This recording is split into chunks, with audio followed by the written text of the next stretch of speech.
Hey everyone, welcome back to another episode of the Liverpool Connection podcast, Pub Chat. We're at our favorite place, BD Riley's. I've not been here in weeks. My liver's taking a break, my wallet's taking a break, but here we are again, getting ready for the new season.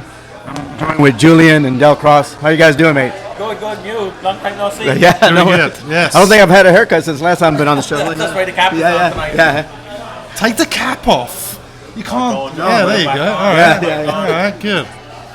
Good to see you guys anyway. Good to see you. Cheers. Yes. Cheers. And once again, thanks to BD Riley's for hosting our podcast. They're such a great partner with us. And here we are in the wank room, just getting ready to go for the new season.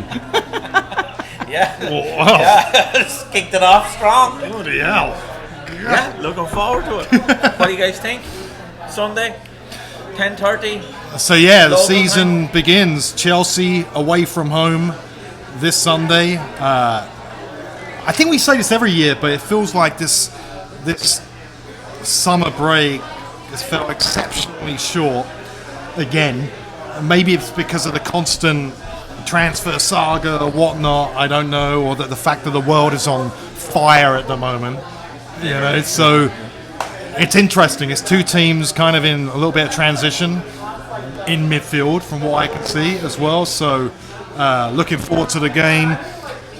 Haven't got a clue really what's going to happen at the moment. Things can change dramatically by the time we put this podcast out to the next day, honestly, with the transfer window open, of course. Both teams' midfield is the biggest area of opportunity. I think if I look at both sides, we're probably stronger overall still. But midfield, Chelsea have lost Kante, they've lost Kovacic, they've lost Mason Mount, we've lost Henderson, we've lost Fabinho, we've lost Milner, we've lost Caicedo, we've lost Oxlade-Chamberlain, Mello. Arthur Mello. He was a Might good as well player have for Arthur us, Dennis wasn't in he? there. What Hey, a player. you guys mentioned the midfielder, which is a valid point. But look at who they've also lost on their defense. They've lost their whole Koulibaly, defense. yeah, Koulibaly, Mendy. Mendy, Alonso, Yeah, I was Christensen. Yeah, They're all gone. I was going to say, as far as how it's panned out, you know, initially when the fixtures came out, you looked at that fixture and went, it's not a great one to be, first game of the season, off down to London away to Chelsea. You know, you could have got a handier one than that, but you kind of looked at how the summer has played out with all the transfers and kind of all the craziness that's gone on. You kind of look at it and kind of go, well, there are two teams that are struggling. I'm guessing that both sets of fans would have a hard time naming the first 11 for Sunday. So from that point of view, you kind of look at it and go, well, it's a bit of an opportunity. You might be able to go down there and get a little bit of an easier game than historically you would have. It's probably the best time to play Chelsea this season, I would think, because they're only going to buy more. Pochettino he's a good manager. He has a lot to do there. You can determine and come to the realization that Chelsea are probably going to get better, and they're going to do a lot better than they did last season. But Chelsea are a work in progress.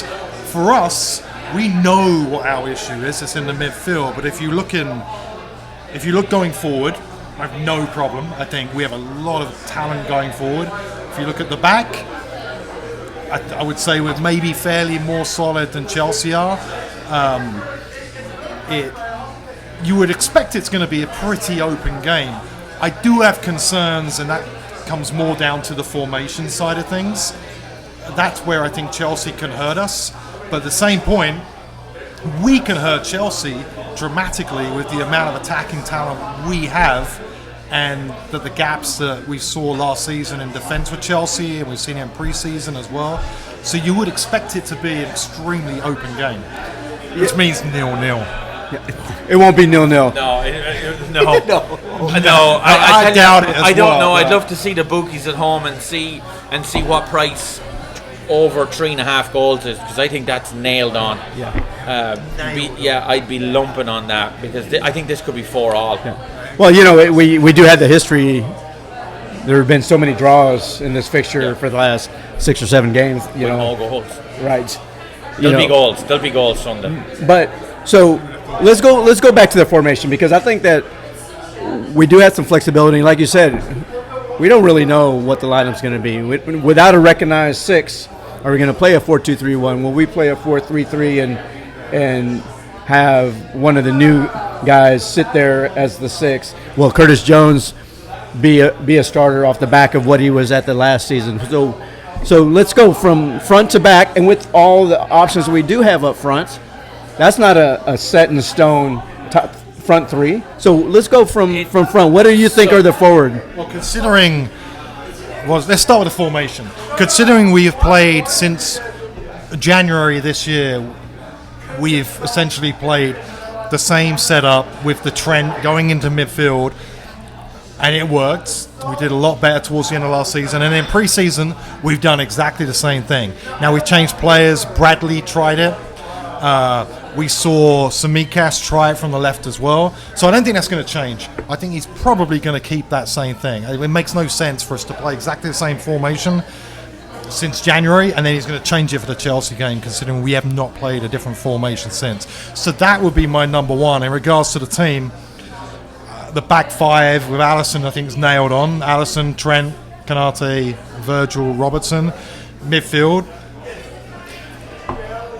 that's where it gets a bit more difficult. I would expect Soboslai to play. I would expect McAllister to play, which leaves that one open spot. I would personally go with Curtis Jones on the left, because he played there towards the end of last season. He did a really good job, and he adds a little bit midfield that, Robertson knows him well, Diaz knows him, Jota, so you have a little bit of a correlation to last season, where I think that's better than starting 3 brand new midfielders. So I would expect that. And then up front, it's about who definitely starts and who doesn't. Well, Salah definitely starts. The other 2, it's up for the debate. I would say Gakpo. Salah, Gakpo. Then it's a toss-up between Jota and Nunes. That's what I would sorry, Jota and Diaz. Yeah, Jota and Diaz on the left. That's what I would expect the team to be. Well, but it's interesting because the very last game they played with the 4, right? Gakpo behind Jota. He did, but right, I'm just saying that's why there's so much flexibility. So you can't say, hey, because in lieu of having a third midfielder, you might have just Gakpo playing that number 10 role right behind, and then you have 2 new guys playing a double pivot right there as 8s. Well, and then with Trent coming in, there's a lot of flexibility, and as you've seen from the preseason, he could, but the problem is you just don't know if we're when going to he's play gonna that high play. line and we're going to do the Trent where he's going to come into midfield. I mean, we've seen it pre-season. We saw it towards the end of last season. We're extremely open on the counter-attack with the Cuckoo.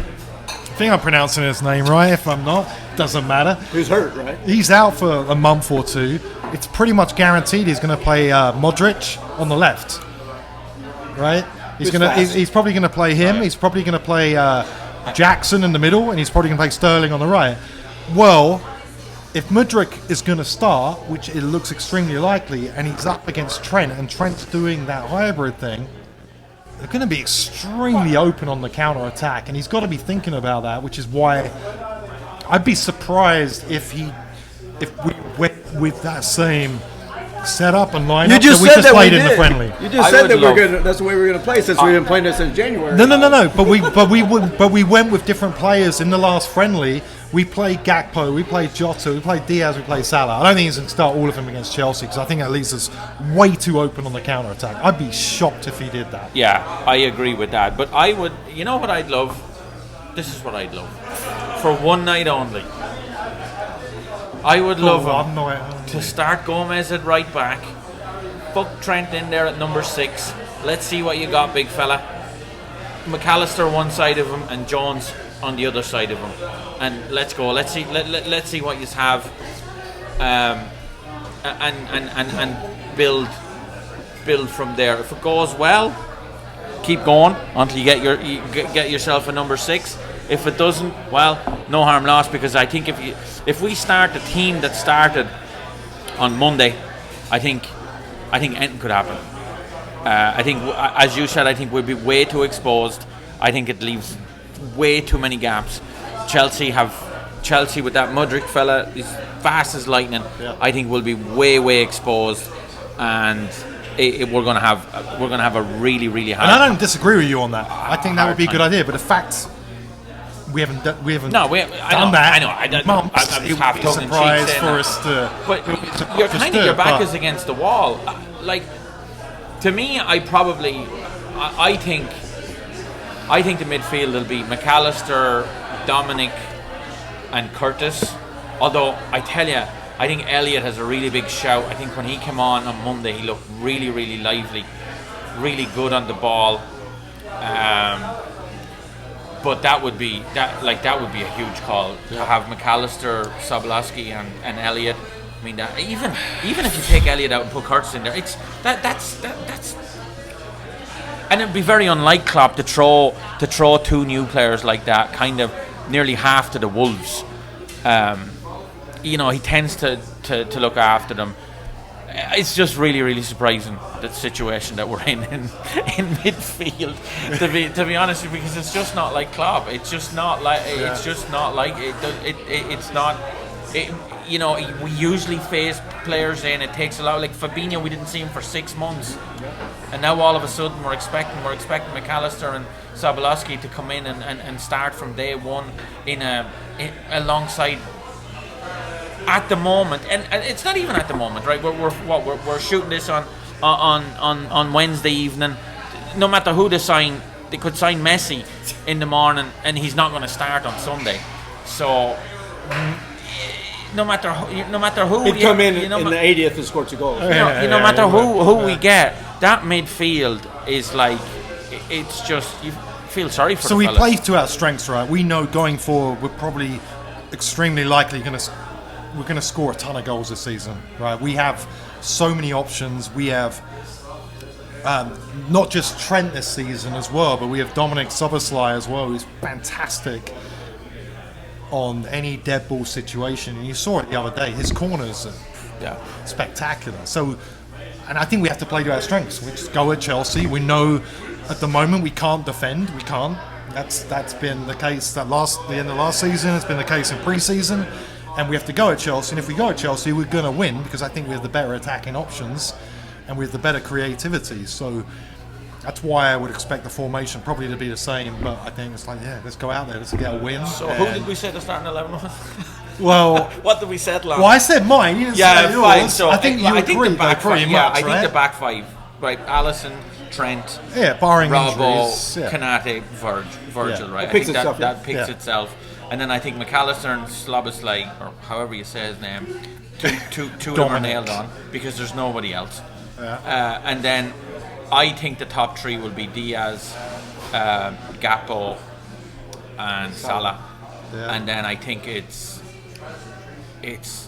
But I just don't like. I mean, the thing is it's either Curtis then or Elliott, and I just don't see that happen. I just do not see that I would trio put Curtis in in that midfield over Elliott every day. Not to say Elliott's a brilliant player, but I think if you have Szoboszlai in that team, who's extremely creative, I don't think you can have Elliott as well. Plus, you need someone who's going to play on the left. Curtis Jones did it towards the end of last season. He did really well. Plus, he showed he can do the defensive work. And for England and the under-21s, he did really well there. And we obviously tried him as a 6. He's probably not a 6, but he's certainly a player that knows how to get stuck in as well. So that's why I would lean towards that. I know Thiago is back in training. So what I does wouldn't. that, But obviously, he hasn't had a pre-season. Yeah, but if you so guys can't remember, put him in. you guys remember at the beginning of last season, Elliott played every game until the winter break, and he was trusted by Klopp. So I wouldn't put it past Klopp putting him at the. I thought he was really lively the other night. I really liked him. I really enjoyed watching him the other night. He was, but we looked better with Jones when Jones came into midfield. To give him credit, we looked better as a team.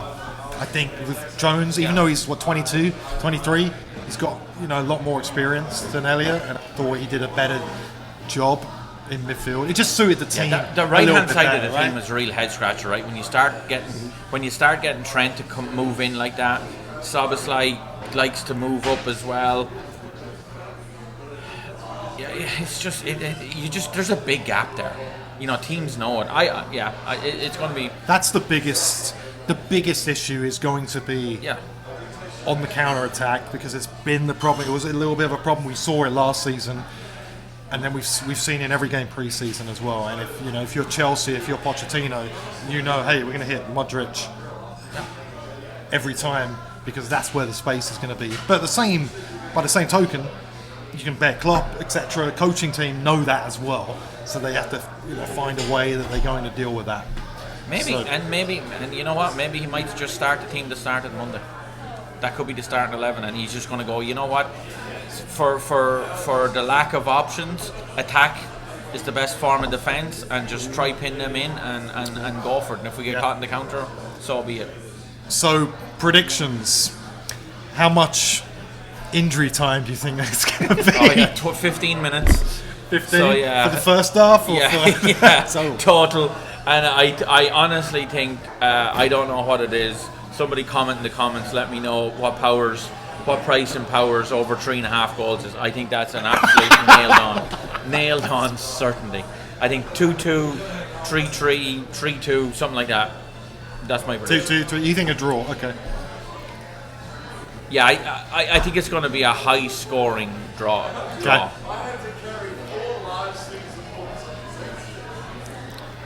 I'm going 3-1 to the Reds on the road to start the season.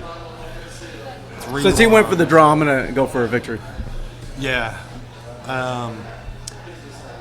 I would agree. I think we will win. I think we're more stable as a lineup. I think we have a lot more options going forward as well. I think Chelsea are definitely a work in progress. We're a work in progress in midfield, no doubt whatsoever. Defence, I look at us going forward. We're going to score plenty of goals. I'm going to say, I think we're going to win. I'm going to say something different to you. I'm going to go for 4-2 Liverpool. Yeah, I mean, it's fair.